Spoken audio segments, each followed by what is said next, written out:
자, 이제 그렇다면은 우리는 다음 같은 또 다른 정리를 한번 살펴보려고 합니다. 이 정리 11번 어떤 것이 있는지를 한번 살펴볼까요? H를 유한차원 벡터 공간 V의 부분 공간이라 했을 때 H에 속하는 1차 독립이 되는 집합은 그 기조로 확대시킬 수 있습니다라는 얘기고, 만약에 H가 유한차원 이거의 부분 공간이라 얘기를 했었으니까 이건 무슨 뜻이냐면 H의 부분 공간은 결코 전체 벡터 공간의 차원을 넘을 수 없다는 뜻입니다. 여기서 이퀄이 되는 건 뭐냐면 자기 자신하고 똑같으면 되잖아요. H가 V와 같으면 등호가 되고, 만약에 H가 V의 진 부분 집합이라면은 당연히 작게 됩니다 라는 뜻이에요. 넘을 수 없다는 얘기예요. 부분 공간의 차원이 전체 공간의 차원을 초과할 수는 없습니다 라는 뜻이에요. 그리고 여기서 말하고자 하는 또한 중요한 사실은 뭐냐면은 원래 기저라는 것은 독립만 갖고 되는 것이 아니라 생성도 만들어야 되잖아요. 그쵸?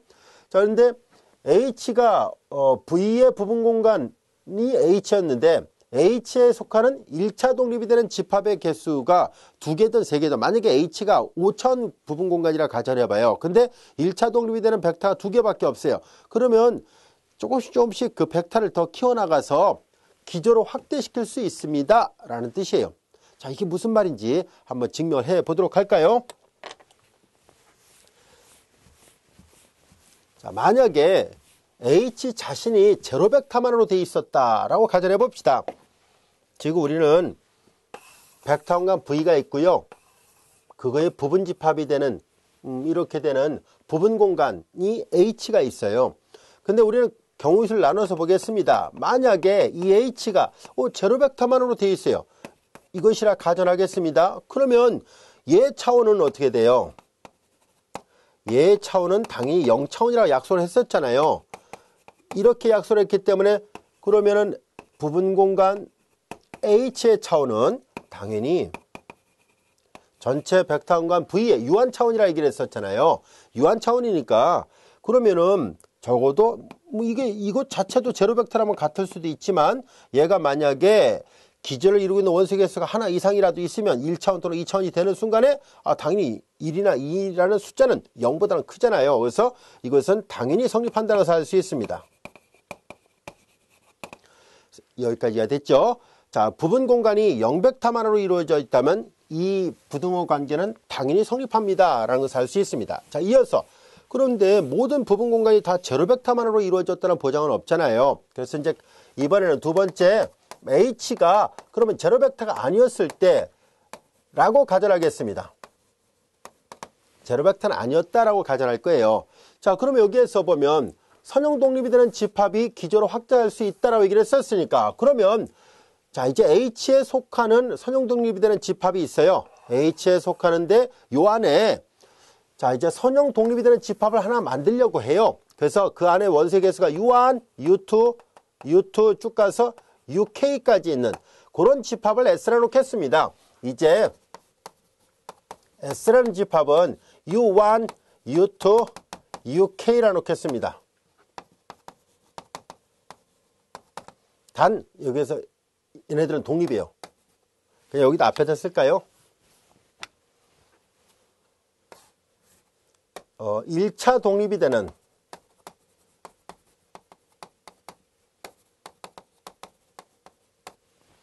집합을 S라 놓겠습니다. U1부터 UK는 그냥 1차 독립이라고 가정하겠습니다. 즉 여기 보다시피 이 H 그림상으로 보면 알 수 있듯이 H에 속하면서 1차 독립이 되는 원소들로 이루어진 집합이었다고 가정하겠습니다. 여기까지 되겠죠? 자, 이때 여기서 우리는 다시 경우수를 나눠보겠습니다. 만일 이 S로 스페란 집합이 H이면 가정한 거예요. 이미 1차 독립이 되는 원소들로 이루어진 집합을 S라 놨는데, 그런데 그 1차 독립이 되는 원소들로 이루어진 집합에 의해서 생성되는 집합이 H가 됐으니까 그럼 얘는 뭐가 되겠어요? 얘는 H의 기저가 될 거라는 것을 알 수 있습니다. 왜냐하면 기저가 되려면 독립과 생성을 모두 만족해야 된다라고 얘기를 했었잖아요. 자, 그래서 요거이면 당연히 S는 H의 기저가 될 것이라는 것을 알 수 있습니다. 자, 우리는 이 선형 독립이 되는 집합 S가 H의 기저로 확대할 수 있을까라는 문제인데, 만약에 생성이 되면 바로 기저가 됩니다라는 것을 알 수 있어요. 이해됐죠? 자, 그런데 이게 항상 생성된다는 보장이 없잖아요. 그래서 만일 이 경우는 어떻게 되는가? 또 이 경우는 어떻게 되는가를 구별하려고 하는 거예요. 자, 이제 스팬 된다면 이제 됐는데요. 스팬이 되지 않았을 때가 있겠죠. 자, 이제 만일 이것이라 가정하겠습니다.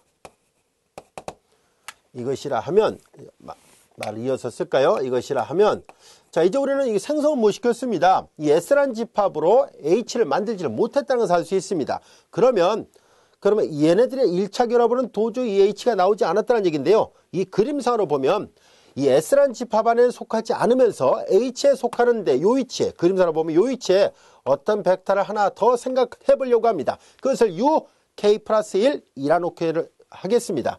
자, 이제 저 그림에서 본다면 UK 플러스 1이라는 저 빨간색으로 표시했던 저 원소가 어디에 속하냐면 H 안에는 있지만 바로 S라는 집합으로 생성되는 집합 안에는 없더라 보겠습니다.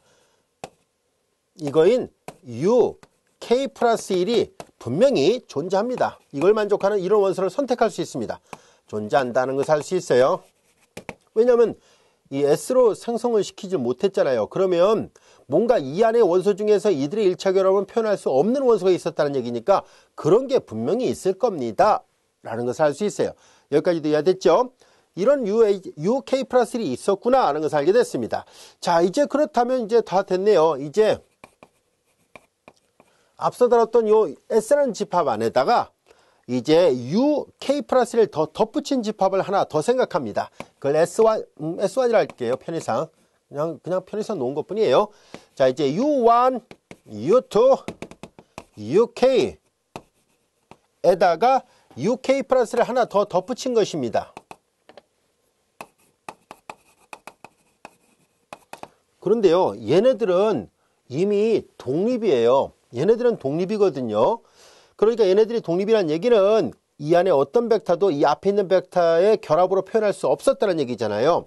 그럼 얘도 얘네들은 표현할 수 없어요. 왜냐하면 이 말 때문에 스팬되지 않았었잖아요. UHK는 얘네들의 1차 결합으로는 표현할 수 없는, 이들의 1차 결합으로는 기껏해 요 안에 있는 원소들만 표현할 수 있었는데 이 빨간색으로 표시했던 UK 플러스 1은 당연히 이들의 1차 결합으로는 나올 수 없잖아요. 그러니까 얘는 이들의 1차 결합으로는 표현할 수 없어요. 이 하얀색 분필 안에 있는 모든 원소도 이들의 1차 결합, 서로 간의 1차 결합으로 표현할 수 없었을 뿐만 아니라 이 노란색으로 표시했던 얘도 이 하얀색 벡터들의 1차 결합으로 표현할 수가 없습니다. 그러니까 따라서 이 S 안의 원소들은 1차 독립입니다. 1차 독립일 수밖에 없습니다. 좀 이유는 말로 설명했어요. 아시겠죠? UK 플러스 1이 이들의 1차 결합으로 표현할 수 없었던 이유는 얘 때문이에요. 자, 그럼 잘 보세요. 처음에 이제 S였다가 S1으로 어떻게 돼요? 확대가 됐잖아요. S였다가 S1으로 확대가 됐어요. 근데 여전히 독립이 됐어요. S가 독립이 되는 집합이었는데 또 다른 벡터를 하나 더 갖고 있는 또 다른 독립이 되는 벡터로 S1을 확대를 시켰습니다. 자, 여기까지 됐나요? 그럼 여기서 같은 논리를 반복합니다. 만약에 이 S1이 다시 H를 생성하면 이 S1이 곧 기저가 됩니다. 그러면 여기 있는 말한 것처럼 기저로 확대가 된 꼴이죠.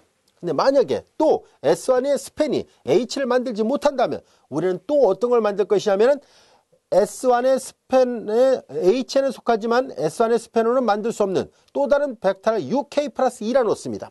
그러면 이 S1의 집합에다가 UK 플러스 1을 하나 더 덧붙여요.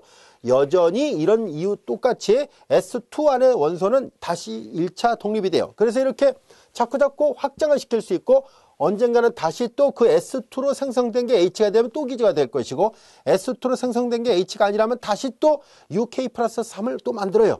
이런 식으로 계속 1차 독립이 되는 집합의 크기를 키워나가는 거예요. 이해됐나요? 그러면은 자연스럽게 기저로 확장이 가능하겠구나. 이 논리를 계속 반복하면 언젠가는 확장시켜 나갈 수 있다는 것을 알 수 있고요. 그리고 잘 보다시피 H의 차원이 벡터 공간 전체의 차원을 넘지 못할 거라는 것은 분명한 사실입니다. 여기까지가 됐죠? 그래서 정리 11번도 증명이 됐습니다. 자, 그래서 이건 뭘 말하고 있는 거냐면요. 유한차원 벡터 공간 안에 우리가 어떤 부분 집합이 독립이잖아요. 그러면 이 독립이 되는 벡터들로 자연스럽게 기저까지도 확대시켜서 만들 수 있습니다 라는 뜻이에요. 그래서 결과적으로 유한차원 벡터 공간 안에 독립이 되는 벡터가 있는지를 찾아보는 것이 관건이겠네요. 아시겠습니까? 원래는 기저를 찾으려면은 1차 독립뿐만 아니라 생성도 해야 되는데, 이와 같이 유한차원 벡터 공간 안에서 1차 독립이 되는 벡터는 조금씩 1차 독립을 크기를 키워나가서 최대 1차 독립이 되는 것까지 만들었을 때 그게 곧 주어진 유한차원 벡터 공간의 기저가 된다는 사실, 이제 이건 뒤에 가서도 자주 활용할 것이니까 잘 이해를 해두세요.